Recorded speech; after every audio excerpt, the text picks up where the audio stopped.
السلام علیکم ورحمۃ اللہ وبرکاتہ۔ الحمد للہ رب العالمین والصلاة والسلام علی سید المرسلین نبینا محمد وعلی آلہ وصحبہ اجمعین، اما بعد۔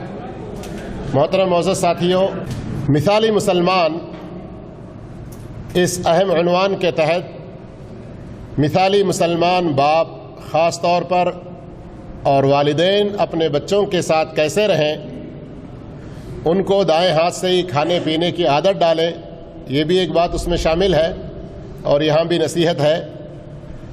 اس سلسلے میں آج ہمارا آخری درس ہوگا، ورنہ اولاد کی تربیت کا موضوع بہت بڑا ہے، بہت سارے پہلو ہیں جن کے بارے میں ہمیں خود تربیت لینا چاہیے، پھر ان کی روشنی میں اپنے اولاد کی تربیت کرنا چاہیے۔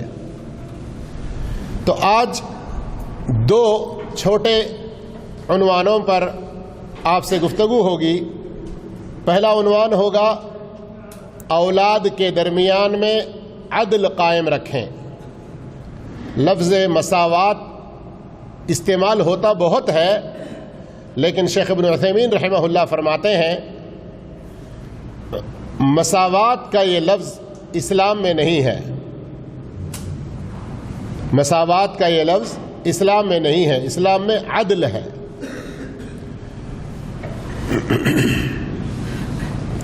بچوں کی تربیت کا پر حکمت سے بھرا ہوا اسلوب یہ بھی ہے کہ ان کے ساتھ عدل کا برتاؤ کیا جائے اور تمام معاملات میں کسی ایک بچے کو یا کچھ بچوں کو بعض دوسرے بچوں پر فضیلت اور فوقیت نہ دی جائے۔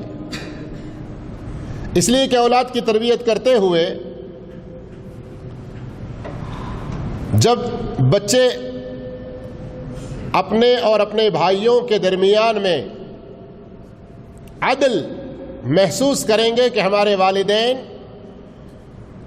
عدل کر رہے ہیں، تو ان کی پرورش صحیح منہج پر ہوگی، وہ ذہنی اور نفسیاتی طور پر کسی طرح کی پیچیدگیوں میں نہیں پڑیں گے۔ آپس میں بھائیوں کے درمیان حقد، کینہ کپٹ نہیں رکھیں گے، نہ اپنے بھائیوں کے بارے میں کسی طرح کی کوئی حسد اور غیرت کے جذبات پیدا ہوں گے، بلکہ اس کے بالمقابل ہر ایک کے دل میں رضامندی، ایک دوسرے کے ساتھ معاف کرنے والا، ایثار اور ترجیح دینے والا، حسن سلوک اور دوسرے سے محبت، یہ اچھے اخلاق اور یہ اچھے جذبات نشو و نما پائیں گے، بڑھتے رہیں گے۔ اور یہی وہ مطلوبہ چیز ہے جس پر اسلام نے اکسایا ہے، ترغیب دی ہے اور والدین کو اس کا حکم دیا ہے۔ آئیے نعمان بن بشیر رضی اللہ عنہ کی اس حدیث کو سنیے۔ بخاری اور مسلم کے اندر مختلف الفاظ میں یہ روایت ہے۔ نعمان بن بشیر رضی اللہ عنہ بیان کرتے ہیں کہ میرے والد مجھے لے کر رسول اللہ صلی اللہ علیہ وسلم کی خدمت میں حاضر ہوئے اور عرض کیا، میں نے اپنے اس لڑکے کو اپنا ایک غلام ہدیہ کر دیا ہے۔ رسول اللہ صلی اللہ علیہ وسلم نے فرمایا، کیا تم نے اسی طرح اپنے ہر لڑکے کو ہدیہ کیا؟ سمجھ میں آئی بات یہاں تک؟ نعمان بن بشیر کہتے ہیں کہ ان کے والد بشیر رضی اللہ عنہ ان کو لے کر اللہ کے رسول کے پاس پہنچے اور اللہ کے رسول سے کہا کہ میں نے اپنے اس بیٹے نعمان کو ایک غلام ہدیے میں دیا۔ تو رسول اللہ صلی اللہ علیہ وسلم نے سوال کیا، کیا تم نے اسی طرح کا ہدیہ اپنے تمام بچوں کو دیا؟ تو بشیر رضی اللہ عنہ کہتے ہیں کہ نہیں۔ تو اللہ کے رسول صلی اللہ علیہ وسلم نے فرمایا، اس سے بھی وہ ہدیہ واپس لے لے۔ ایک دوسری روایت میں ہے کہ اللہ کے رسول نے فرمایا صلی اللہ علیہ وسلم، مجھے اکیلے کوئی بولنا نہیں ہے نا، یا سننے والوں کو بھی بولنا ہے؟ اچھا، دل میں بھی بول سکتے ہیں، آہستہ بھی بول سکتے ہیں۔ آپ صلی اللہ علیہ وسلم نے فرمایا، کیا تم نے ایسا اپنے تمام لڑکوں کے ساتھ کیا ہے؟ انہوں نے عرض کیا نہیں، تو آپ صلی اللہ علیہ وسلم نے فرمایا اتقوا اللہ فی اولادکم وعدلوا، اتقوا اللہ وعدلوا فی اولادکم، تم اللہ سے ڈرو اور اپنے بچوں میں عدل انصاف کا معاملہ کرو۔ ایک تیسری روایت میں ہے کہ رسول اللہ صلی اللہ علیہ وسلم نے فرمایا کیا تم نے اسی طرح تمام لڑکوں کو اپنی اولاد کو غلام دیا ہے؟ انہوں نے کہا نہیں، تو آپ صلی اللہ علیہ وسلم نے فرمایا پھر مجھے گواہ نہ بناؤ، میں ظلم و زیادتی کے کاموں میں گواہ نہیں بنتا۔ پھر فرمایا کیا تمہیں یہ بات اچھی لگے گی کہ تمہاری ساری اولاد تمہارے ساتھ اچھا سلوک کریں؟ انہوں نے کہا کہ ہاں کیوں نہیں، میں تو چاہوں گا کہ میری ساری اولاد میری اطاعت، میرے ساتھ حسن سلوک کرے۔ تو آپ صلی اللہ علیہ وسلم نے فرمایا تو پھر تم بھی ان کے درمیان میں عدل کرو، ان کے درمیان برتاؤ میں کسی طرح سے تفریق اور امتیاز نہ کرو۔ چنانچہ متقی مسلمان اپنے بچوں میں عدل و مساوات کا برتاؤ کرتا ہے، کوئی چیز ہدیہ کرنے، ان پر خرچ کرنے یا کسی دوسرے معاملے میں کسی کو دوسرے پر فوقیت نہیں دیتا، اور اس کے نتیجے میں وہ سب بھی اس کے لیے دعائے خیر کرتے ہیں، ان کے دل اس کی محبت یعنی والد کی محبت سے لبریز ہوتے ہیں، اور ان کے نفوس حسن سلوک، احترام و اکرام اور تعظیم سے معمور بھرے ہوئے ہوتے ہیں۔ لیکن یہاں ایک بات نہ بھولیں آپ لوگ، ہم گھر میں بچوں کو کبھی کچھ لا کر دیتے ہیں عام طور پر، تو اس میں عدل ہونا چاہیے، لیکن بچوں کی عمر کے اعتبار سے، بچوں کو ان کی کلاسز کے اعتبار سے یا ان کی عمر کے تقاضے کے مطابق ان کی ضروریات کے اعتبار سے، اور اگر بیمار پڑ جائیں تو علاج معالجے کے اعتبار سے، ان کی شادی کرنے کی بات آئے، وقت اور سال اور اس سال کے اخراجات کے اعتبار سے یہ فرق ہو سکتا ہے۔ سمجھ میں آ رہی بات؟ آج سے 15 سال پہلے آپ نے اپنی بڑی بیٹی کی شادی کی تو انہیں 5 تولہ سونا دیا تھا، آج مجھے کیوں 3 تولہ دے رہے ہیں؟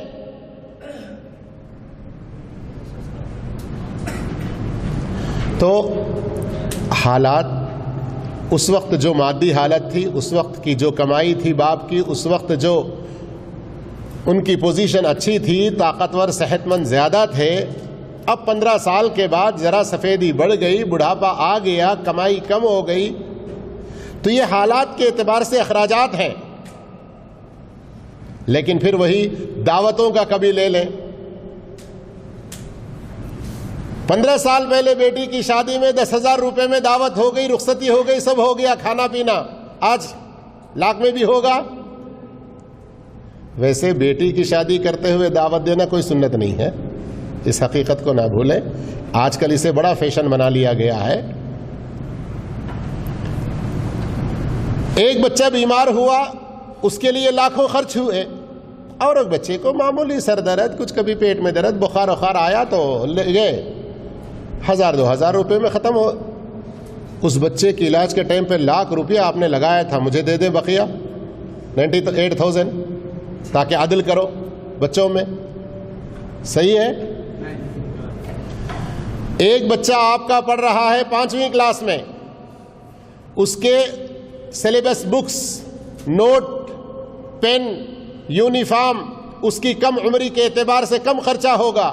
کالج میں پڑھ رہا ہے آپ کا بڑا بچہ، اس کے اخراجات زیادہ ہوں گے، تو بڑے لڑکے کو جتنی آپ خرچ کر رہے ہیں 5ویں کلاس والے کو بھی اتنا ہی خرچ کریں۔ یہ عدل ہے؟ یہ عدل ہے اتنا ہی خرچ کرنا۔ یہاں مساوات کریں گے تو غلطی میں پڑیں گے۔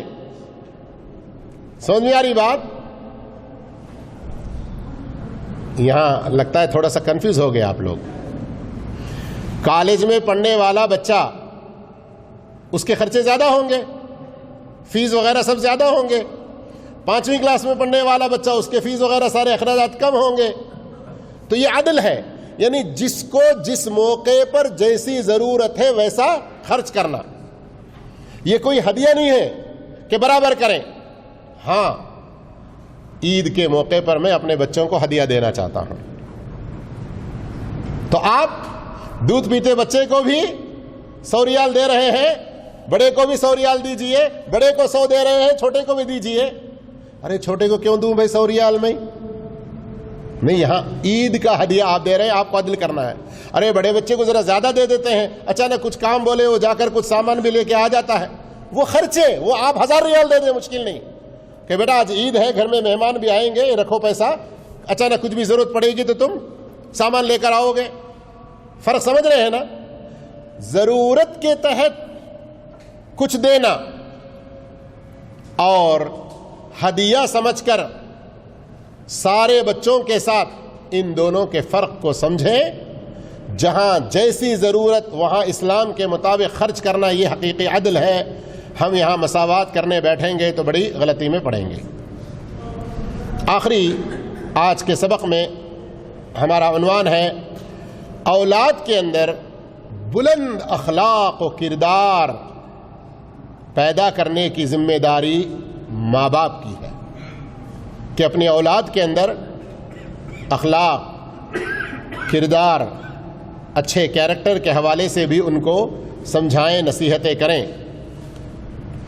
خوش طبعی، رضا، قناعت اور حسن سلوک سے لبریز ان دلوں کے ساتھ، ان نفوس کے ساتھ باپ اپنے بچوں کو عالی اوصاف اور بلند انسانی فضائل کے مدارج تک پہنچا دیتا ہے، اونچائی تک پہنچا دیتا ہے.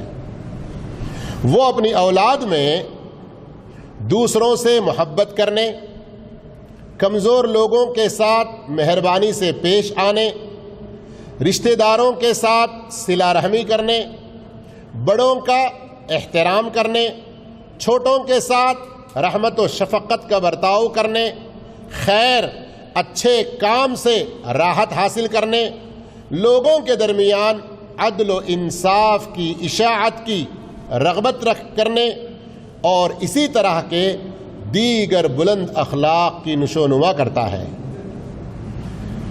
خیر کا صدور، یعنی خیر انہی لوگوں کی طرف سے نکلتا ہے، اچھے کام وہی لوگ کر سکتے ہیں.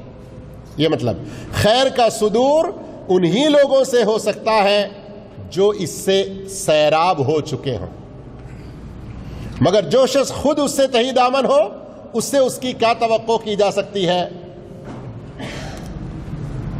اس کے ڈھکن کو کھول کے گرائیں گے، کیا گرے گا؟ ہاں، دودھ نہیں گرے گا، شہد نہیں گرے گا، زہر نہیں گرے گا. کیوں؟ جو اس میں ہے وہی گرے گا.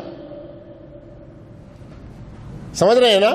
یہاں جو نیچے عبارت، خیر کا صدور انہی لوگوں سے ہو سکتا ہے جو اس سے سیراب ہو چکے ہوں، مگر جو شخص خود اس سے تہی دامن ہو، اس سے اس کی کیا توقع کی جا سکتی ہے؟ یعنی آپ اپنے بچوں کے اندر خیر، اچھائی، محبت، اوپر کچھ ذکر کیے گئے ہیں نا، بڑوں کا احترام، چھوٹوں سے شفقت، عدل و انصاف کرنے والا، اس طرح کی ساری خوبیاں اپنے بچوں کو سکھائیں گے تو کل کے دن وہ بڑے ہو کر آگے معاشرے میں آئیں گے تو ان سے کیا کام ہوں گے؟ ایسے ہی اچھے کام ہوں گے. جیسے کہ بوتل میں جو ڈالا ہے، جب اس کو جھکائیں گے تو وہی گرے گا. اب اگر اس کے اندر گندا ہو، کوئی اس کے اندر گندی چیز ہو، جھکائیں گے، ڈالیں گے تو یہاں سارا کچھ گندا ہو جائے گا. تو اپنے بچوں کو ان سارے اچھے اخلاق کی تربیت دینا ذمہ داری ہے. اور کسی کہنے والے نے سچ کہا، شیخ البانی رحمہ اللہ نے یہ نسبت ضعیف قرار دیا ہے ادب المفرد کے اندر، یہ حدیث نہیں ہے. الصلاح من اللہ والادب من الآباء، درستی اللہ کی جانب سے ہوتی ہے، ادب سکھانا والدین کا کام ہے. یہ کسی کی ایک کہاوت ہے.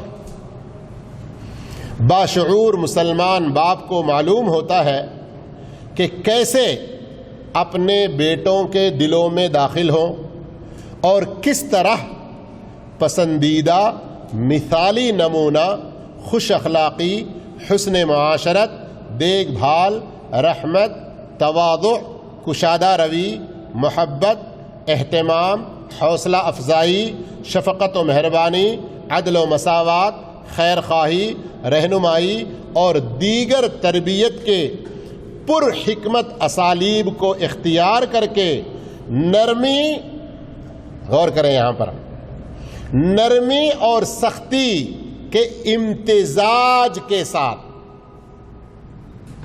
امتزاج کے ساتھ مطلب دونوں کو بھی ملا کر، زیادہ پہلو غالب نرمی کا ہو بچوں کی تربیت میں، لیکن کبھی کبھی ضرورت پڑتی ہے سختی کی بھی، اس کو لینا ہے، ملا کر ان کے اندر حکمت اور پاکیزہ اخلاق کو پروان چڑھائے۔ پھر توجہ فرمائیں، نہ ہی ایسی نرمی اختیار کرے جو کمزوری کا باعث ہو، اور نہ ہی ایسی سختی سے پیش آئے جو نقصان دہ ثابت ہو۔ اس طرح لڑکے حسن سلوک، نگرانی اور محبت کی فضا میں پروان چڑھیں گے، اور اس فضا میں پرورش پا کر ایسے لڑکے نمودار ہوں گے جو اچھے برتاؤ کرنے والے، وفادار اور نیک ہوں گے، جن کی شخصیت بے عیب اور بے داغ ہوگی، جن کے ذہن کھلے اور روشن ہوں گے، جو عطا اور بخشش پر قادر ہوں گے، دوسروں کو دینے والے ہوں گے، جو ذمہ داریوں کا بوجھ اٹھانے کی صلاحیت رکھتے ہوں گے۔ اور ایسا کیوں نہ ہو، ایسا کیوں نہ ہو، یہ امر بدیہی ہے، یعنی یہ ایسا ہو کر رہے گا۔ کیوں؟ کہ وہ جن ماں باپ کے پاس تربیت پائے ہیں، اسلامی بنیادوں پر تربیت پائے ہیں، قرآن کا ادب ان کو حاصل ہوا ہے، اور اللہ نے سچ فرمایا، صبغۃ اللہ ومن احسن من اللہ صبغہ، اللہ رب العالمین کا رنگ، اللہ کے رنگ سے بڑھ کر کس کا رنگ اچھا ہوتا ہے؟ تو اپنے آپ کو رنگنا ہے تو اللہ کے رنگ میں رنگنا ہے۔ کسی فلمی ہیرو، ہیروئن، کھلاڑی، دنیا کے کوئی دوسرے پیر و مرشدوں اور غلط طریقوں پر چلنے والے لوگوں کے رنگ میں نہیں رنگنا، اللہ کے رنگ میں رنگنا ہے۔ تو میرے بھائیوں، اولاد کی تربیت کے حوالے سے یہ کچھ باتیں رہیں۔ کل سے انشاءاللہ رشتہ داروں، اعزاء و اقارب کے حوالے سے کچھ باتیں ہوں گی۔ اللہ سب کو نیک توفیق عطا فرمائے۔ والسلام علیکم ورحمۃ اللہ وبرکاتہ۔